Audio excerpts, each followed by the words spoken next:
All right, good afternoon, everybody. Foggy day, foggy day. So this afternoon, President Biden delivered a major address on his economic legacy. After decades of trickle-down economics, President Biden has written a new playbook that's growing the economy from the middle out and the bottom up. His administration has delivered the strongest recovery in the world and laid a strong foundation for years to come by investing in America, empowering workers and unions, lowering costs, and supporting small businesses. Over the last 4 years, we have made remarkable progress, and the results speak for themselves. Over 60 million jobs created, the lowest average unemployment rate of any administration in 50 years, inflation down faster than almost any other advanced economy, and incomes up almost $4,000. The list goes on. As you heard the president say, we face an inflection. Do we continue to grow the economy from the middle out and bottom up, or do we backslide to trickle-down economics? With that, I will turn it over to Jared Bernstein, Chair of the Council of Economic Advisors, to further discuss the economic progress that we have made. Thank you. Great to be here with you again. I want to thank my team, as always, for helping me to prepare to speak to you today. The President, as you just heard, gave a legacy speech today where he spoke about the strong economy that his administration is leaving to the incoming team and how we got here, given what we faced when we took office. He then lays out a set of benchmarks, which I will go through with you in a minute, against which the incoming administration's economic stewardship should be judged. The speech makes clear that while the pandemic was the acute source of economic stress 4 years ago, the damage done by decades of Republican fealty to trickle-down economic policy was a long-term underlying source of economic pain for millions of Americans. The speech goes through the policy implications of that agenda, offshoring jobs with no concern for workers in their communities, anti-unionism, and disinvesting in American infrastructure, workers, industries, and contrasts that with the Biden-Harris agenda of middle-out, bottom-up growth, which implies a very different agenda, investing in workers in key industries of future growth and productivity, union power, full employment, labor markets, fair taxation, and taking on corporations and lobbies like Big Pharma on behalf of the American middle class. The timing is not accidental. Karine said, a quote from the speech, "With the outcome of this election, we face an inflection point. Do we continue to grow from middle out and bottom up by investing in all of America and all of Americans, supporting unions and working families, or do we backslide to an economic theory that benefited those at the top while working people in the middle class struggled for a fair share of the growth?" The president, as his speech, at the end of his speech, the president ticked through a set of benchmark indicators by which the conditions of the current economy that the incoming team has inherited can be assessed and judged. 16 million jobs, the manufacturing and a construction boom. In 4 years, we'll know if that job growth and booms will continue or not.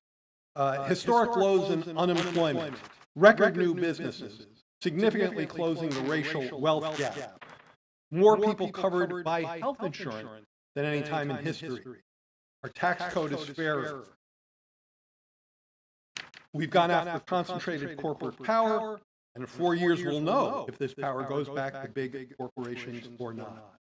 Let me end my introductory comments today with a little bit of a reflection on the economic, speaking as the chair of the CEA, of the economic theory behind what the president talked about in his speech, say the economic theory and the economic outcome, far from just theoretical or an academic exercise. The president talked about achieving a soft landing, and this is the idea of considerably lower inflation without giving up much on the economy's demand side. That is, lower inflation without higher employment. As you know, many economists told us we couldn't get there. We'd have to have a recession to have as much disinflation as we've seen. In fact, that did not occur. And one of the reasons it didn't is because the job market, I heard the president mention full employment a couple of times in his speech today. The job market has stayed uniquely strong for uniquely long. And that's given workers bargaining clout along with his union agenda. And so as prices have come down, as inflation, I should say, as inflation has come down and wages have gone up, we've had real wage gains now for about a year and a half on a yearly basis. Last seen 1.5% real year over year. That's real. That's a considerable pace of real wage gains. This helps support strong consumer spending. And that's been a core factor keeping this economy moving forward above trend growth rates and leading to a situation that you heard the President talk about today where the U.S. economy really is the envy of the world. And I say that as someone who recently came back from Europe, where I was frequently accosted by people who wanted to just talk about how we've achieved the innovation, the productivity, the persistent full employment that we have.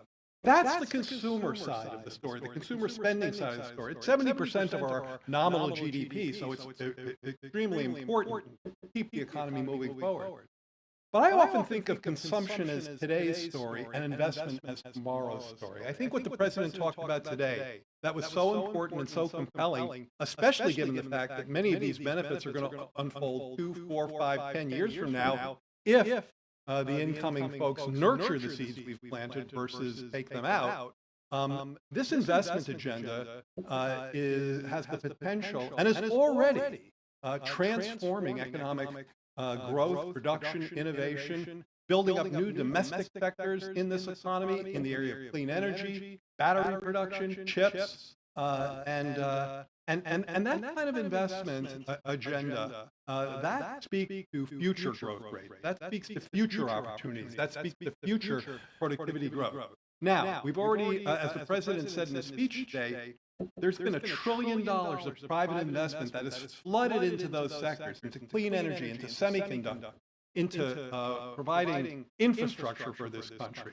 All of that, again, is a complement to the consumer spending side of the agenda, the soft landing agenda that sets us up for a future based on the kinds of investments the President talked about today.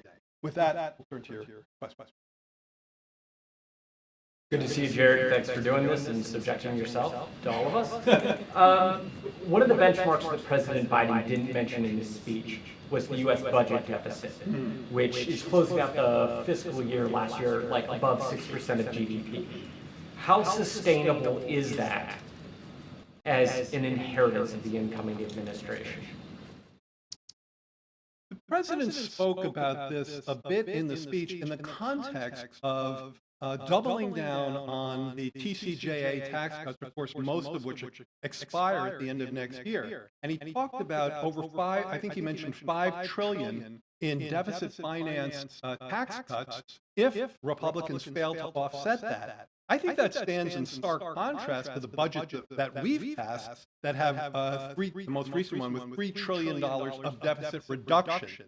So the first point is that if you look at the fiscal outlook that we've tried to craft in our budgets, now obviously we're not able to get those through Congress, but we certainly, that's what we've been fighting for. They're characterized by significant deficit reduction and a great deal more fairness in the tax code, which is something he talked about today. So I think he correctly took the stance that the full extension of the Trump tax cuts would be both significantly damaging our fiscal outlook and, even worse, creating more unfairness in the tax code and increasing after-tax inequality. In terms of whether 6% deficits are sustainable, I think that when what you really want to see, it's I think it's hard and probably not that advisable to say this number is okay and that number isn't. Once you get to this level of debt to GDP, you're in trouble. Once you go over it, the markets don't really work that way. Given the extent of the debt that we face so far, we still have very successful auctions to explain what I'm talking about. But I do think that what you want to see is when you get to a full employment economy with above trend growth, you'd like to see that number coming down. So I think it's much more of a delta story. You'd like to see that number coming down, and one of the reasons you don't is because decades of trickle-down economics and Republican tax cuts have severed the linkage between strong economic growth and revenue flows to the Treasury. We've tried to correct that in our budgets, but the politics have blocked us from getting it.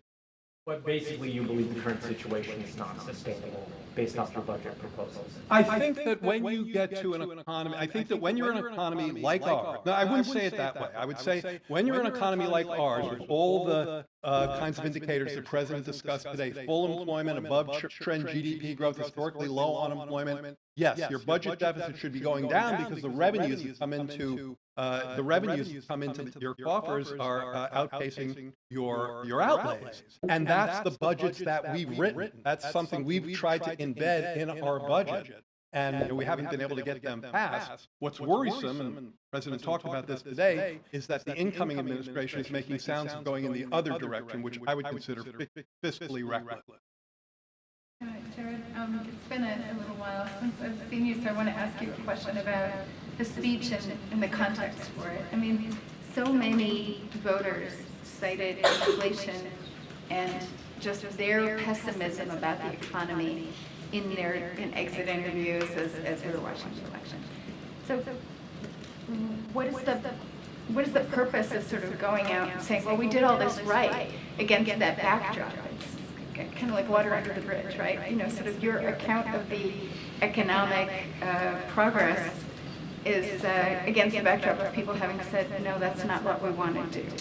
Well, as I tried to express in my topper here, in my introductory remark, the purpose was really twofold. One was to lay out a set of benchmarks. I mean, I think the President quoted Reagan in the speech saying sometimes facts can be stubborn things, but they are facts. So lay out a set of facts that are unequivocally correct about above-trend growth, trending at 3% on real GDP, lowest average unemployment in 50 years, 16 million jobs, and so on, real gains in average income of $4,000 since we got here. Lay down a set of facts, benchmark 20 million new businesses, small businesses created. Lay down a set of benchmarks against which the progress of the incoming administration should be judged. I mean, this is the incoming team, in no small part, ran hard against this economy, and so it's entirely possible that in some short amount of time that they start making very different sounds about how they own these great results. And we wanted to be sure that we set down the benchmarks that the Biden economic agenda delivered. Secondly, how did we get there? So those are the benchmarks, but how did we get there? We certainly didn't get there with trickle-down economics. We got there with the new playbook that Karine and I referenced, and that's a playbook that invests in American workers. It invests in American bargaining power. It believes in union strength. It believes in fair competition. It believes in fair taxation and a more reasonable fiscal outlook. It believes in pushing back on concentrated corporate power. All of those parts of the Biden economic agenda got us to where we are in terms of the positive indicators that we had that we outlined today. Now, at the same time, nobody is denying the inflation that you asked about, and in fact, the President hit that head on in two ways. One, first, he talked about our efforts to get inflation down. So remember, in mid-June, you saw inflation peak, and after that, it turned around and came down pretty quickly to now it's within target. It's close to the Federal Reserve's target rate, and that's why you see them cutting rates. And so how did we get there? Well, we did a great deal of work on trying to unsnarl supply chains. The President talked about his release of oil from the strategic reserves, and of course a full set of cost-cutting measures going after junk fees, healthcare, and so on. The incoming administration has talked about repealing measures that would directly raise costs, not to mention adding a set of sweeping tariffs that would act like a national sales tax, pushing the wrong way on inflation. So it seems to us entirely important to reference all of those developments in this case. Can I just follow up? So, you know, given that there's this lag in the economy, like something happens and then there's a lag when you see the effect. You know, how long will it be before, say, Trump's tariffs sort of make themselves felt? Because I think the White House itself looked at the possibility of repealing or removing the U.S.-China tariffs to sort of address inflation and realized there would be only a very modest impact. So okay, so first of all, sure, I can give you some economics on that and the lag structure. First of all, it's really important in this conversation to distinguish between targeted tariffs that are designed to protect American industry and American taxpayers' investment against unfair overcapacity trade practices of the type that China has engaged in, with sweeping tariffs of multi-digit % tariffs on everything coming in from Europe and China. Totally different worlds. The first protects American producers. The second hurts American consumers. How quickly does that happen? Quite quickly. So let's talk about how a tariff works. And again, I think we've gotten some misguided explanations in this regard from the other side. The other country doesn't, the exporting country doesn't pay the tariff. Technically, the tariff is paid by the importing company. It's paid upon customs receipt by the importer. Now, that business then typically pushes that tax or tariff forward to their consumers. And that's why studies have shown that fairly quickly, I don't want to cite a number, but I think it's months versus, I don't want to cite a time period, but I think it's more months than quarters. So pretty quickly, I think we've seen in the past. Oh, you know, it's a good example is the washing machine tariff. That they hit very quickly. I think it was a matter of weeks or months before we saw the price effects on washing machines and on dryers, American dryers, even though they weren't tariff. So the price effects worked pretty quickly. Thanks, Chair. Hi, MJ. Hi, nice to see you.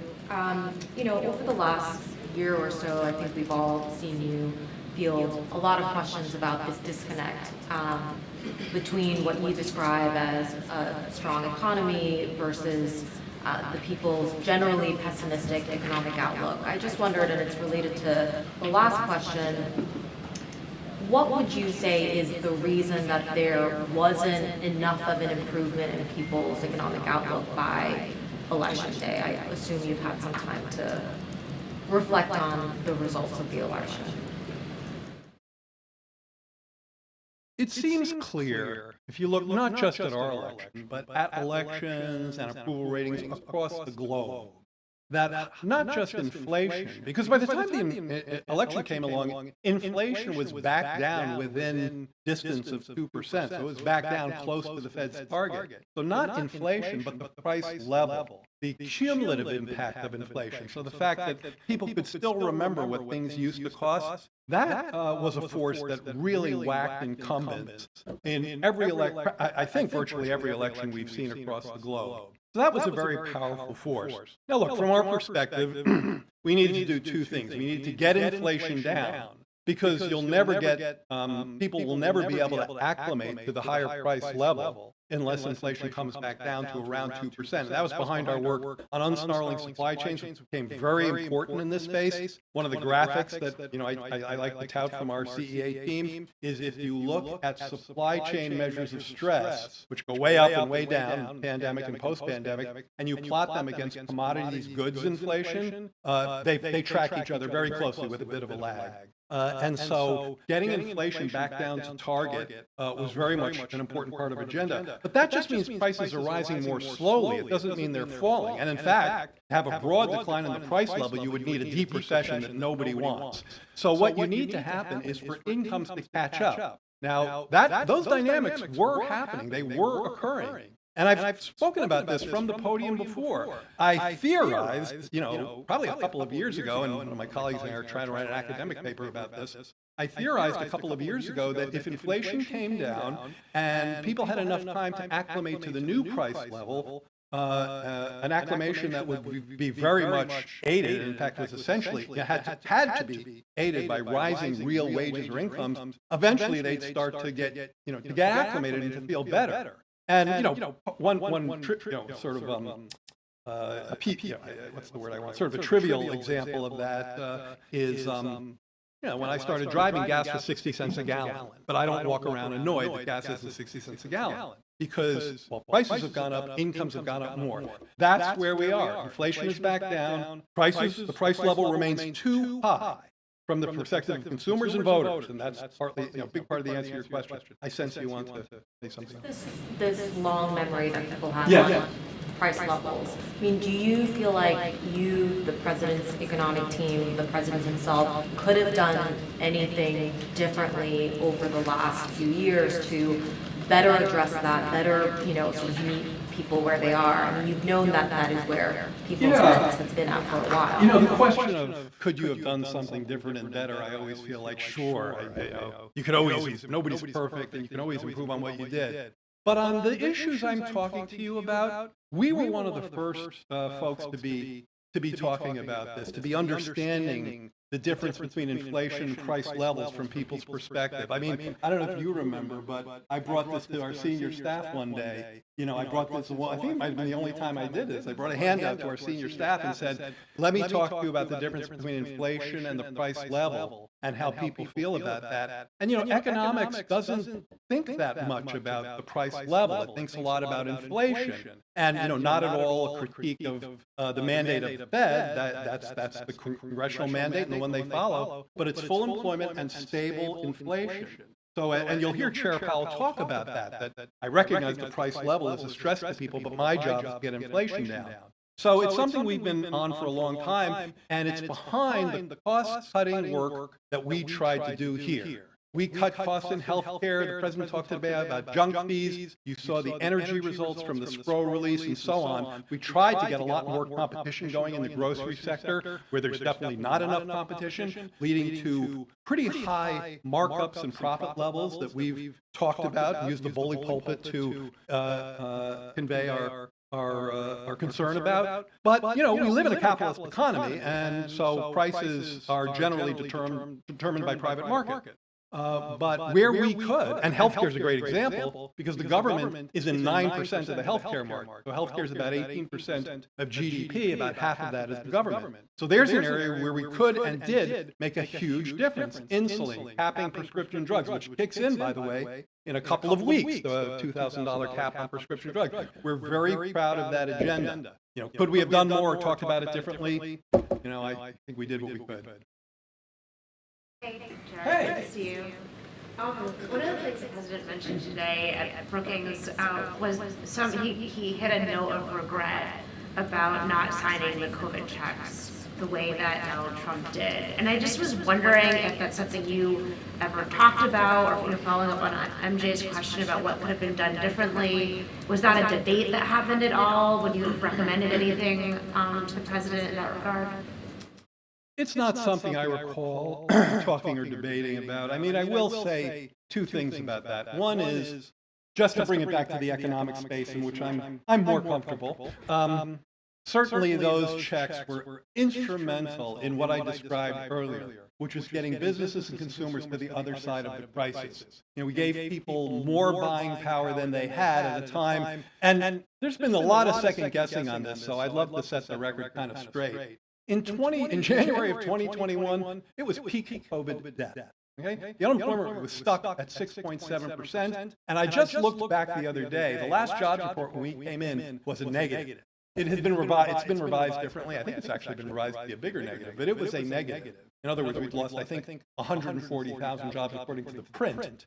That was in December of 20. So this was a very challenging economy. People who say it was fine and you shouldn't have done anything are forgetting. That's amnesia. So we're very proud of the fact that this income got into people's hands quickly. Who was asking about the lag a second ago? Boy, there's a really tight lag there. This money got out quickly. It got into the economy quickly, and it very quickly set up an economic expansion that is today the envy of the world. The president isn't hyperbolic when he says that, and I say that having recently come back from Europe, is the end that set up that full employment expansion that we've enjoyed since then. And two, so I said there'd be 2 points. Two, he was kidding. He was kidding. Thanks, Joe. I just wondered if you have had the chance yet to speak to your successor in the Trump administration, and if you've got any advice for him. I have not. I don't know who will be sitting in my chair yet, so I haven't spoken to that person. And then advice? That's a good question, one I haven't thought of. I would say read the president's speech today. Really, I'm not being facetious. The president's speech today is the best advice I could give to any member of the incoming economic team. Because what it says is we have planted some very important seeds in growing domestic industry, which I think both the outgoing and the incoming administration share the strong desire to see American industry stand up independently, more resilient supply chains. Yes, we still believe in very robust trade flows, so obviously part of my advice would be not to do sweeping tariffs. Certainly small tariffs, targeted tariffs that protect against unfair dumping, sure. But it would be to nurture, I mean, I guess this may not be the most mellifluous advice that they want to hear, but nurture the seeds that we've planted. This is not a blue state thing or a red state thing, and in fact, the president was very clear on this today. Most of the investment under the IRA, under CHIPS, even under infrastructure, are going to red states, not blue states. Most of them are going to people with relatively lower incomes or lower levels of education. So very much a working class issue. So nurture the seeds, don't stomp on them. Is there anything that you have seen or heard from the incoming administration's economic plans that you like? Or that in line with what you have? I've heard certainly commentary about getting on a more fiscally sustainable path, about Tasha's question a moment ago. What I can't put together is how you get there from here, well, not from here, how you get there from what I believe to be their fiscal agenda. And in fact, there have been many scorekeepers across town who have been scoring the costs of not just extending fully the TCJA tax cut, but going further. Tax cuts for overtime, tax cuts for Social Security, tax cuts for tips. And so if you tout that all up by one study, there was an upper bound of north of 10 trillion in terms of adding to the deficit and the debt. So I like some of the sound I'm hearing about getting on a more sustainable fiscal path, but then I'm hearing a policy agenda that goes the wrong way on that. Just to follow up, you said that most of these projects are in red states. Certainly, your administration didn't get a whole lot of political benefit from that, but I'm wondering, why is that? Is it because it's easier, there's less red tape, there's less regulations in red states, you can get projects up and going faster than in blue states? It's not so much that. It's more that, that these projects were targeted to communities that had been historically left behind. This president believes, and I think he probably shares this belief with the incoming president to some extent.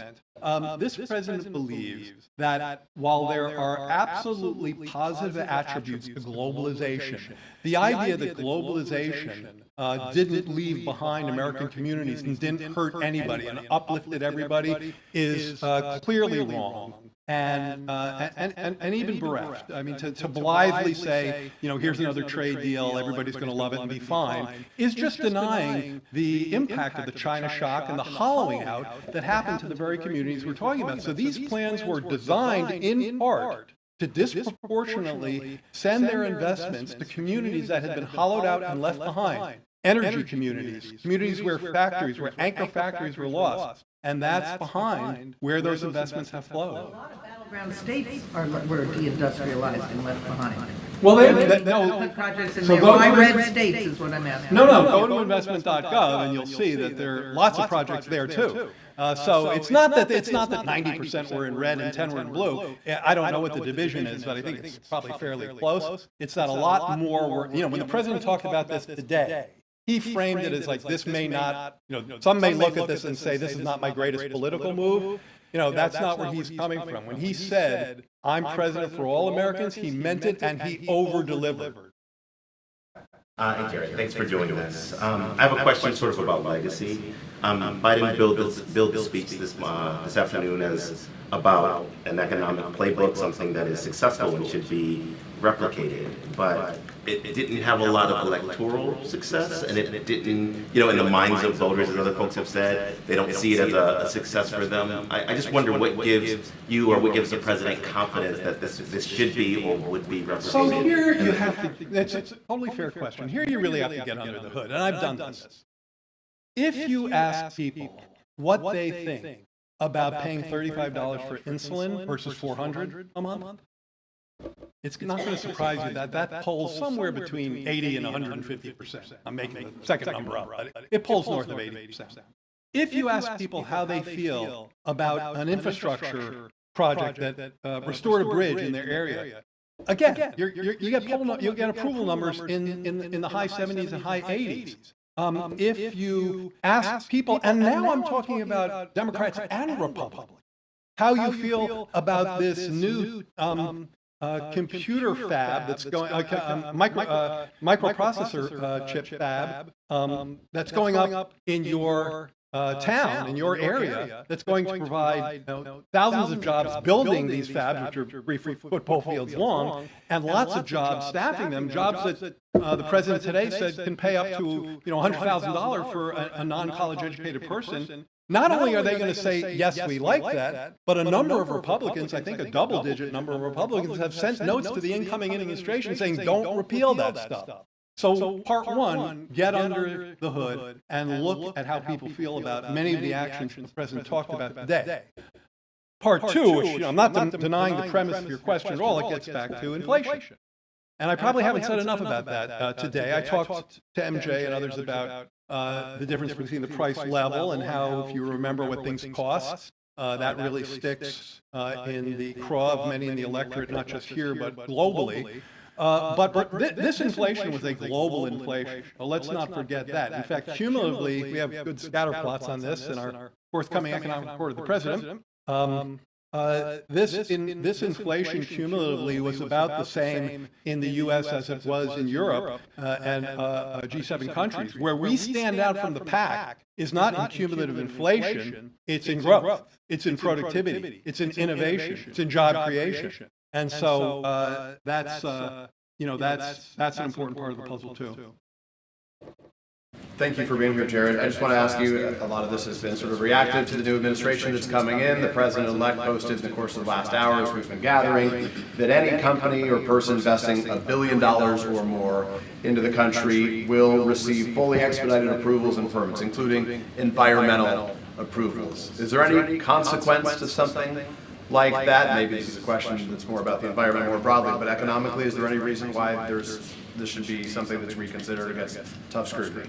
I would hesitate to respond to a tweet from the incoming president just because I'd like to know more about what he's talking about and whether that's something they're actually planning or something. That's all we know about what he's talking about. Right, that's fair. So I probably wouldn't say much about that. I will say the following that speaks to that a little bit. I keep flacking our forthcoming book. So in the economic report of the president, out in a few weeks, one of the chapters in that, it's not like we make any money. It's just point and click. So it's, this is just intellectual sharing. We've had tremendous foreign direct investment.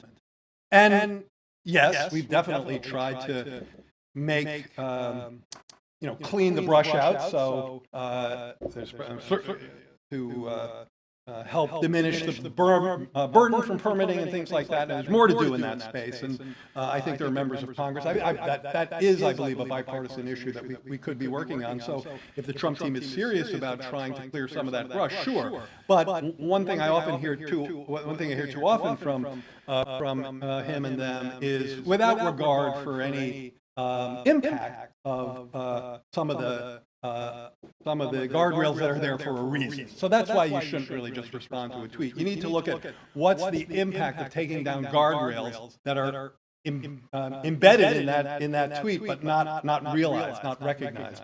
But without, even with the current situation being as it is, we've had tremendous inflows of foreign direct investment. I mean, TSMC, as you well know, I suspect, is building plants and already testing chips, and I think quite successfully, in their fabrication plants in Arizona, I believe. And of course, across the country, we've seen these investments play out. When I think about the pictures in this chapter, the foreign direct investment charts, like they spike up like that. We've certainly seen historical investments in manufacturing facilities in this country. We recently hit a peak in the contribution of manufacturing facilities in this country. Its contribution to GDP was recently the highest it's been since the early 1980s. So that's not just domestic investment, that's global investment. We're very proud of it.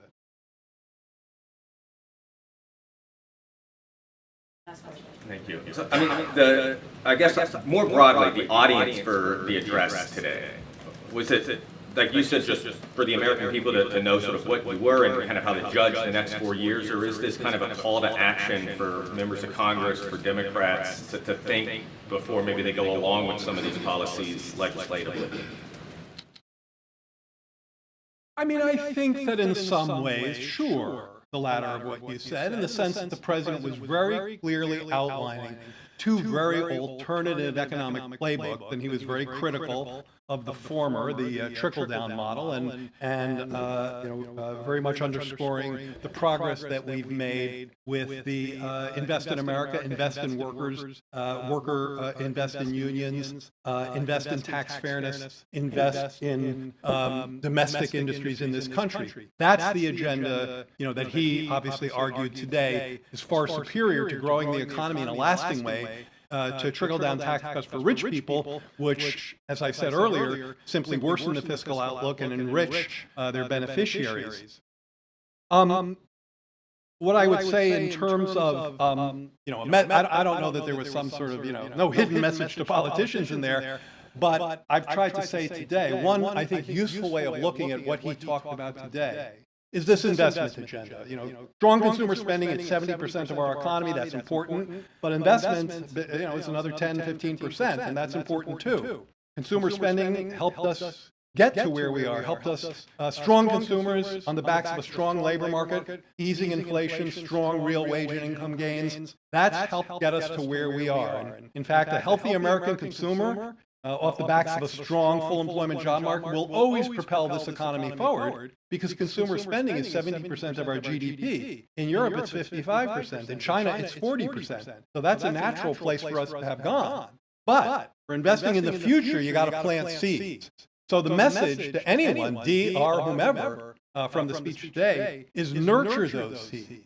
Take those seeds that we've planted, and by the way, these are not sprouts in the ground. I mean, these are seeds that have $1 trillion of private capital backing them. So they're sprouting. I think I better put this tortured metaphor aside pretty soon. But those sprouts need to be nurtured, and I don't care if you have a D or an R next to your name. You need to roll up your sleeves and start nurturing. Nurturing. All right, thank you so much, Chair. Appreciate it. We'll be nurturing. I'll bet you will. All good? All right. Thank you so much, Jared. Appreciate it. That's right. All right, I just have two more things to share with all of you at the top, and then we'll continue. So today, following the G7's June agreement and the President's October commitment, the United States has disbursed $20 billion to a new World Bank fund that will provide economic support for Ukraine. The U.S. and G7 loans will be paid back by the interest earned from Russia's immobilized sovereign assets, increasingly putting the cost of the war on Russia, not on U.S. taxpayers. After Russia's brutal invasion of Ukraine, the G7 made a commitment that Russian sovereign assets in our jurisdictions will remain immobilized until Russia ends its aggression and pays for the damages it has caused Ukraine. The United States and G7 are now making good on that commitment. Together, we will leverage income earned from frozen Russian sovereign assets to provide a total of $50 billion of extraordinary revenue acceleration ERA loans to Ukraine. This will lend vital support to the people of Ukraine as they defend their country, and it also makes clear aggressors and tyrants will be responsible for the damage they cause. And finally, tomorrow, the President and the First Lady will host the first ever White House Conference on Women's Health Research. The conference will bring together business, philanthropic leaders, academic researchers, advocates, investors, and administration officials to discuss the President and First Lady's historic leadership to advance women's health research. President Biden and First Lady Jill Biden created the White House Initiative on Women's Health Research to fundamentally change how our nation approaches and funds women's health research. The reality is, despite making up more than half the population, women have historically been understudied and underrepresented in health research. To help close these gaps, President Biden called on Congress to make a transformative investment of $12 billion in new funding for women's health research in his 2024 State of the Union. He also signed an executive order to advance women's health research and innovative directing, the most comprehensive set of executive actions ever taken to expand and improve research on women's health. Since its launch in November of 2023, we're proud that the initiative has galvanized nearly $1 billion in funding to close gaps in research. And tomorrow you will hear directly from the President, you'll hear directly from the First Lady, who are going to discuss this progress and the work that still remains. And stay tuned for more. With that, Josh, as always, it's good to see you. Good to see you. Given the killing of the United Healthcare executive, what would you say to Americans who might sympathize with Luigi Mangioni's purported manifesto indicating that insurance companies ultimately care more about their profits than the health of their customers? So let me just, I'm sorry. Is that premise accurate in any way? So let me just say at the top, offer up certainly our condolences to the victims and his loved ones. We are certainly tracking the latest regarding this deadly shooting. As you all know, local enforcement is leading the investigation, and the FBI certainly is supporting. So we will know more as they complete their work, and we're going to give them the space to do just that. And we are grateful to law enforcement for apprehending the suspect, and we stand ready to provide further support if needed. And so while we're certainly not going to comment on the investigation, we condemn violence in the strongest term. And so I'm just going to be really careful here, not comment on this case as we do normally. It's not, it's our usual step forward as we talk about these types of situations. Obviously, this is horrific. Violence to combat any sort of corporate greed is unacceptable. And so that is as far as I'm going to go. I'm going to let the investigation move forward, and I'm not going to speak to any manifestos or anything that is coming out to this. Let me follow. This administration has made price gouging a priority. It's talked about junk fees. The president just outlined part of this in his economic speech. Are Americans treated fairly by their insurance companies? Look, I think what I want to be careful, because this is indeed connected to this case, connected to this ongoing investigation. I do want to be mindful of what I say from here, and I'm going to let this open investigation continue and let the law enforcement do their job. I think it's important that we give them the space to do that, and I don't want to speak to what has been said by this particular individual. Obviously, we are going to continue to condemn any form of violence that is unacceptable, and so that is as far as I can go from here, given that this is an ongoing investigation, and speaking to it would not be the right thing to do right now from this podium. A couple of questions about drones. There have been repeated drone sightings in the Northeast, especially in New Jersey. These are not small drones, some of them pretty large. They're flying at low altitudes, they're flying in flocks. Has the president been briefed on this situation? So we are certainly aware, the President is aware, so we are closely tracking the activity and coordinating closely with relevant agencies, including DHS and FBI, to continue to investigate these incidents. Don't have anything beyond that to share. Obviously, this is something that DHS and FBI are tracking very, very closely, and so I would have to refer you to them directly, but aware, keeping an eye out and looking into the incidents that you just mentioned. Still though, but has the federal government ruled out that these are controlled by foreign entities? Yeah. And do you know if they're conducting surveillance over these? So I cannot make any kind of predictions or comments about that specifically from here. This is something that DHS is looking at and FBI, so I would have to refer you to them. I don't have anything beyond that. We're tracking this very closely.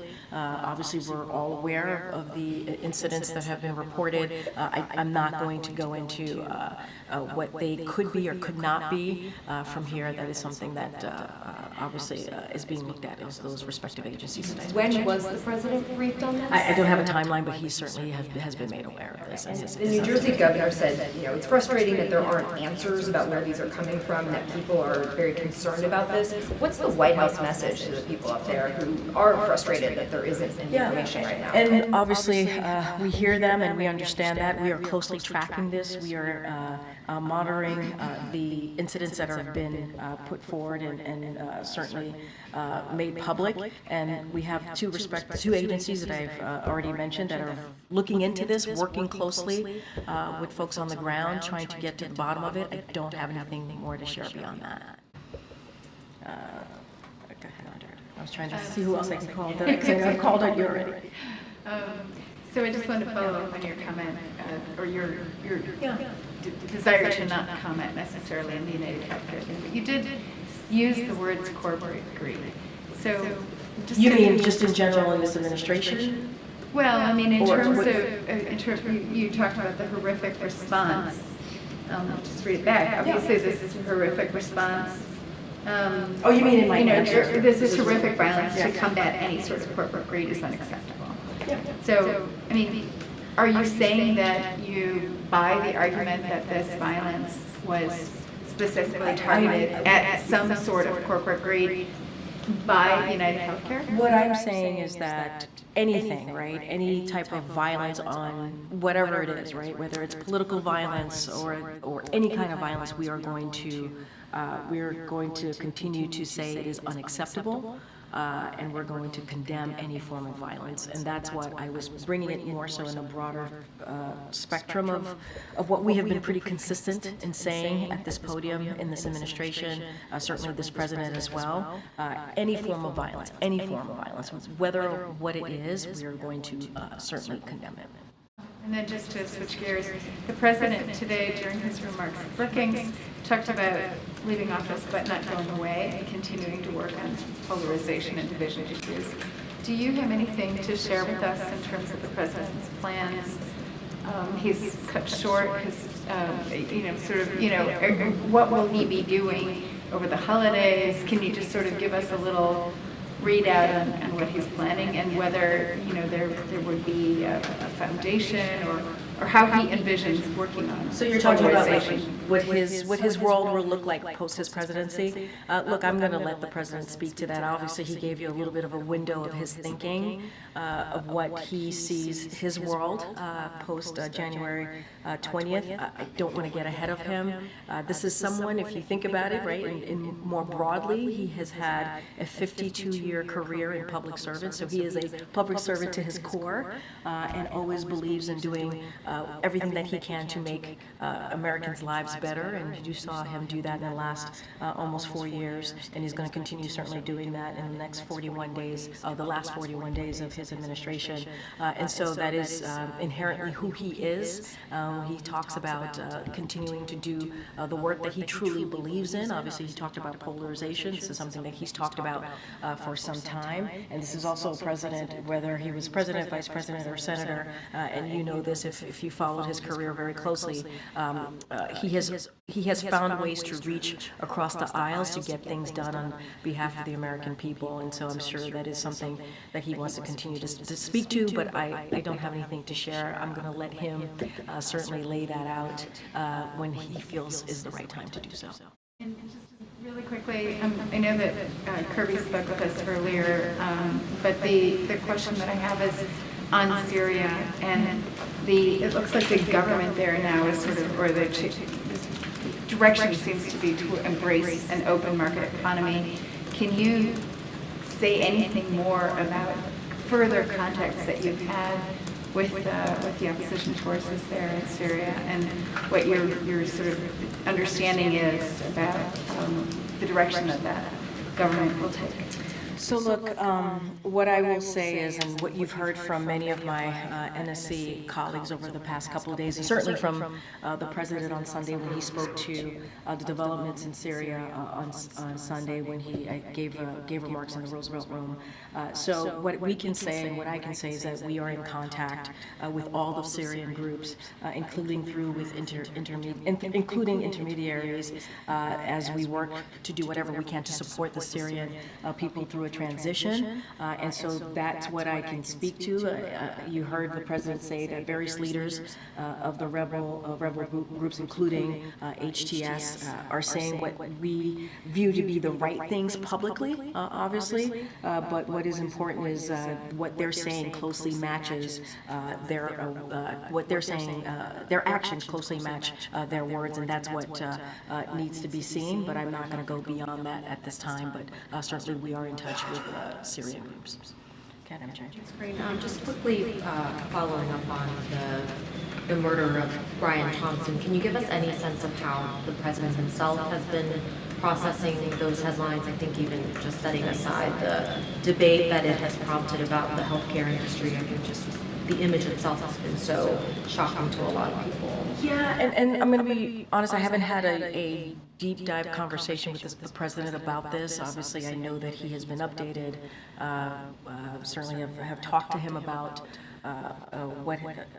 what has been reported, and he's been updated by other senior members of his team. So haven't gone into the images or anything like that specifically.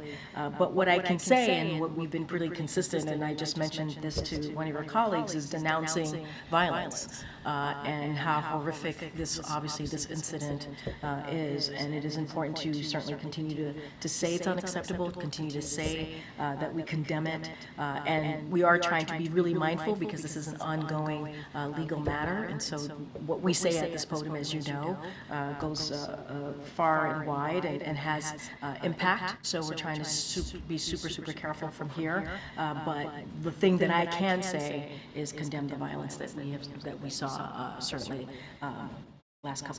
couple of days ago on this issue. Separately, can you confirm that the President still opposes the death penalty? No, his view has not changed on that. Given that his view on that hasn't changed, can you talk to us a little bit about, I know you're not wanting to share anything that you're not prepared to share yet, but given that has been his stance, is he currently considering the possibility of the commutation of inmates that are currently on death row? Again, I'm not going to go ahead of the President's thinking. Certainly, we will have more to announce on pardons and commutations, as I've said many times before. But there's a process. He's reviewing it. He's thinking through it. I'm just not going to get into any specifics from here at this time. When he's ready to make announcements, we'll certainly, obviously, share that with all of you. Quickly, you mentioned the President can speak for himself on a lot of these issues. Will he give a year-end press conference? I don't have anything to share. Obviously, the President is going to wants to continue to engage with all of you. I don't have anything to share on that. The former Israeli defense minister was here today. Any updates on where the hostage negotiations stand? I don't have anything to update you on that, as you know, and we've been pretty consistent about this and pretty forthright on saying how we are certainly continue to be committed and working 24/7 to get the hostages home. This is a priority for this president, and he wants to do everything and continue to do everything that we can to do that. National Security Advisor Jake Sullivan is going to be traveling to Israel this week to meet with Israeli officials as part of our close consultations on a range of important issues, including our efforts to reach a hostage release and ceasefire deal in Gaza, and the latest development in Syria, and for discussions about Lebanon and Iran. So that is happening. Jake will be going to the region, and as you probably already know, he's going to be meeting with the families of hostages in Gaza, and so they're going to be meeting this afternoon if they haven't already. And this is something that, as you know, he has spoken to this before. Jake Sullivan regularly meets with the families of these hostages, and he has done that multiple times throughout this past year. And so that is something that he's going to be doing today. And so we have been really clear. This president has been really focused on his commitment on bringing Americans who have been wrongfully detained, held hostage. I think we have brought home over 75 Americans who are unjustly detained around the world, and so that commitment continues. And so that is certainly what we're going to work on 24/7 from here. And to that note, the president says that he believes that Austin Tice, American journalist held in Syria, is alive. What exactly is that based off of, and has there been any movement in terms of securing his release? So let me just say at the top that that is a priority. You heard that from the president when he took, I think, he made a statement and certainly took a question about this on Sunday. Finding Austin Tice is a top priority of this administration. The FBI and State Department have offered up to $11 million in reward to anyone who can provide information. We do not know where he is located. We do not know.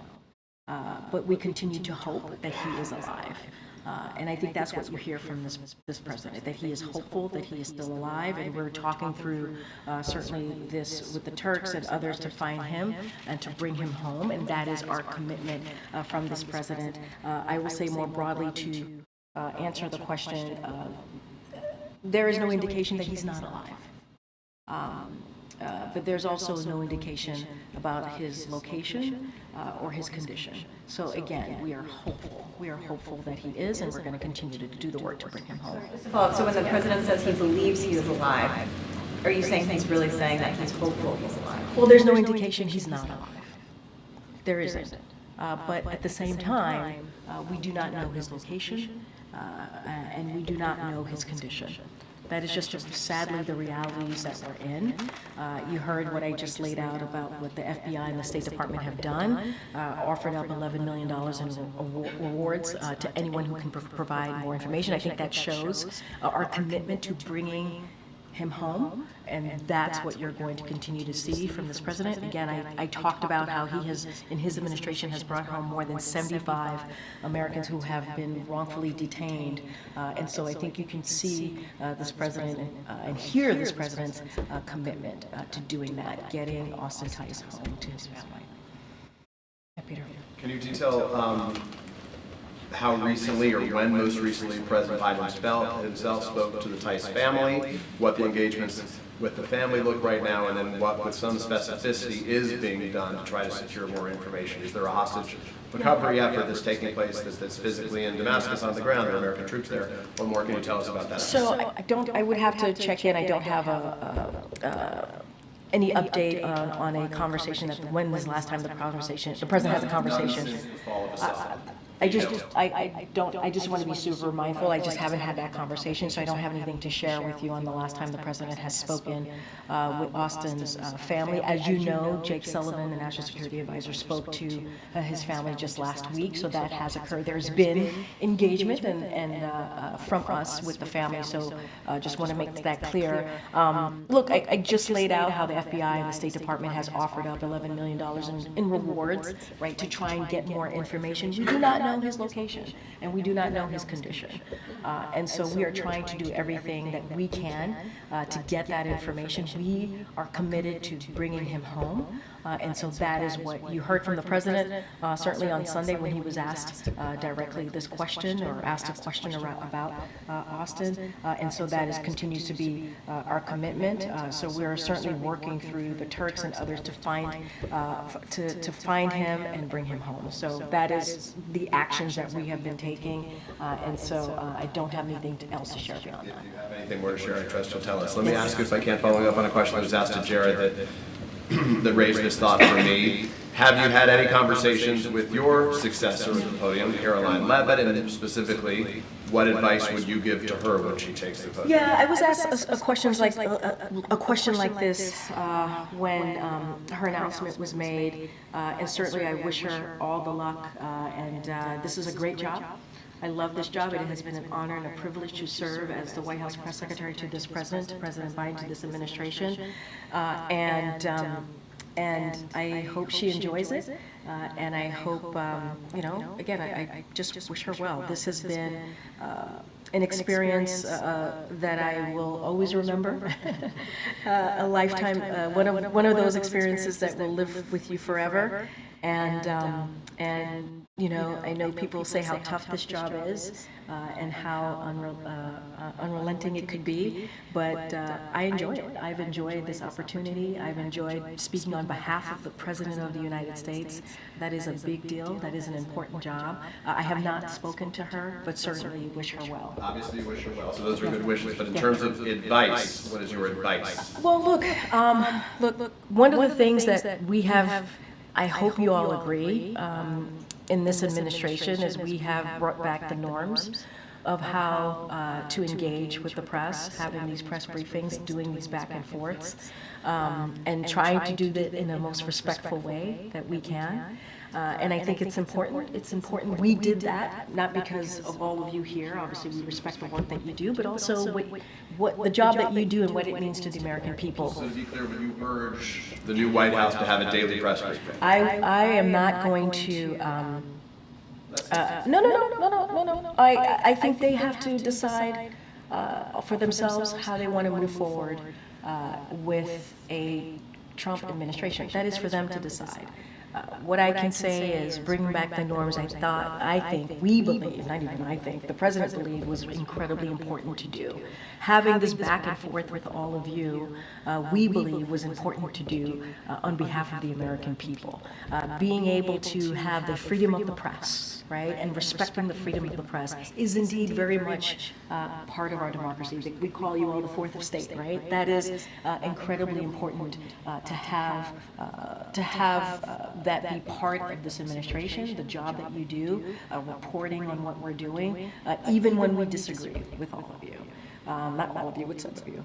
I would say all of you, a blanket all of you. But even when we disagree, just generally, right? Even when we disagree, we believe it's important to have that back and forth, and it's healthy. It is part of our democracy, and we want to continue to respect. Certainly, could continue to respect that. I'm not. It is up to them. I'm not sitting behind the Resolute desk, and that is for that person to decide. The next person to decide how they're going to move forward. Okay. Yeah, two quick ones. One on the U.S. steel matter. Can you give us an update on the timeline? And is the president committed to making a decision one way or the other before he leaves office, or is there a possibility he'll let his successor make a decision? I don't have any update for you on that. I don't have any. Next one, same question, TikTok. Well, what about TikTok? Is the president committed to making a determination? Do I like TikTok?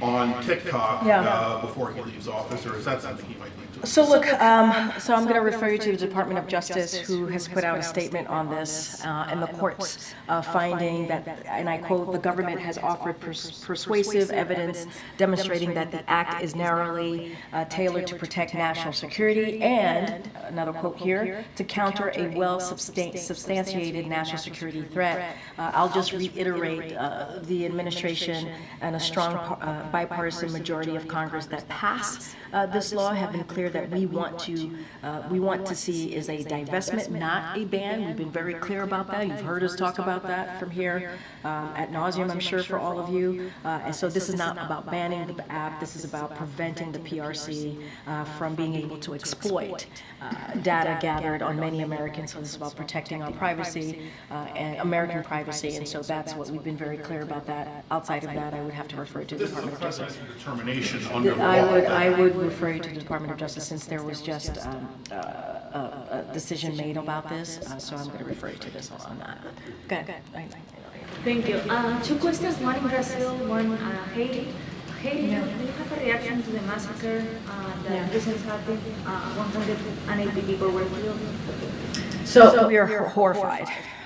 Horrified by the reporting that nearly 200 people in Haiti were needlessly massacred, as you just stated, by self-serving criminal gang members. And so we strongly condemn this vicious and criminal act. And we call upon all of the international community to immediately stand with the people of Haiti and provide assistance to the Kenyan-led multinational security support mission. But it is incredibly sad to us what we've been reported, and it's horrific.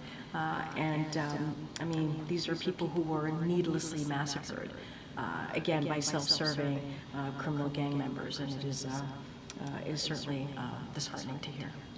Brazil, the President Biden met with President Lula of Brazil last month. Today, President Lula was undergoing surgery. Has the President been following this?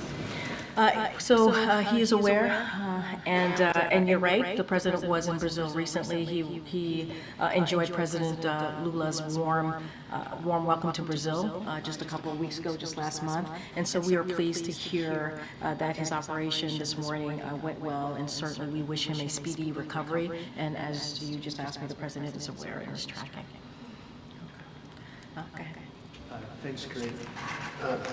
One of the first things that the president did when he took office was rescind former President Trump's order creating Schedule F that would have allowed thousands upon thousands of civil servants to be fired if they were determined to be in a policy-making position. And the administration has finalized regulations that would make doing that harder for a future president. But the president never got behind any of the bipartisan bills that would have prohibited future presidents from reclassifying civil service employees to make them more easily fireable.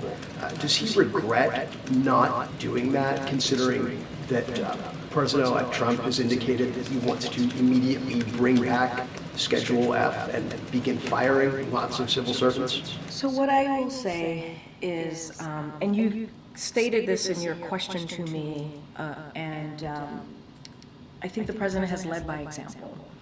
You said what he did the first couple of days, couple of weeks, even months when he stepped into this office, into this administration, and trying to protect, certainly, and turning back some of the policies that were put forward. And the reason he did that is because this is a president who believes that public servants deserve to be treated with dignity and respect because they are working on behalf of their fellow Americans. And so he took those actions because he believed that.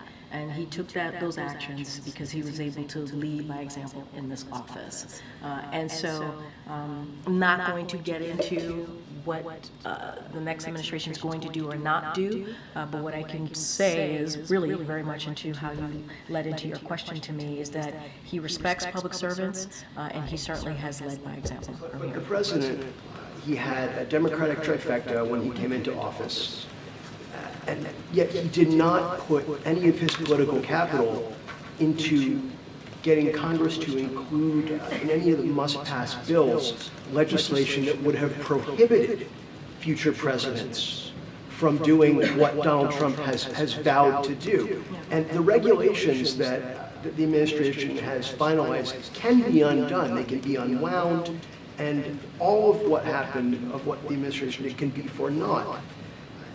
Why did the president not, if he respects civil servants so much, did he not put any political capital into safeguarding their status in legislation? So first, Andrew, I'm not going to litigate each policy, each legislation. I'm just not going to do that from here. And so that is something that I'm not going to get into. What I will say is the president took action. You said it in your question. He took action to undo some of the policies that were put forward by the last administration that harmed these public servants that were working very hard to do the work on behalf of the American people. And he did lead by example. He did. He took steps, and he did that because he believes in respecting and showing some dignity to those workers. And he undid a lot of the harm that was caused, policies, obviously, to these public servants. And I think that is showing leadership. That is showing how you can take action to do the right thing. And so I would obviously take a little offense to your question, but I'm not going to litigate each legislation. You said it yourself in asking me this question, original question. The president did take action. He did lead by example, and I think that's important here. I'm going to take one last question. Go ahead. Thanks, Karine. Just quickly, has the president been briefed on the fires out in California? Is the White House expecting? He certainly has been kept up to date to the fires in Malibu, California, more specifically. So we are certainly praying for communities out west that have been, in fact, impacted by the wildfires. And administration officials, as we normally are in close touch with local and state officials on the ground, their counterparts. And FEMA has issued a fire management assistance grant to help reimburse California for firefighting costs. And so we're obviously always grateful to the brave firefighters who go out there and put their lives on the line to protect people and save lives. And so we stand ready, as we normally do, stand ready to provide any further support. And so we certainly, as we do at all times when we see this type of extreme weather that's created this type of havoc, that communities on the ground, folks on the ground need to certainly pay close attention to what's being said to them, evacuate if needed, and we want them to be safe and to stay safe. All right. Thanks, everybody. See you. Thanks, everybody.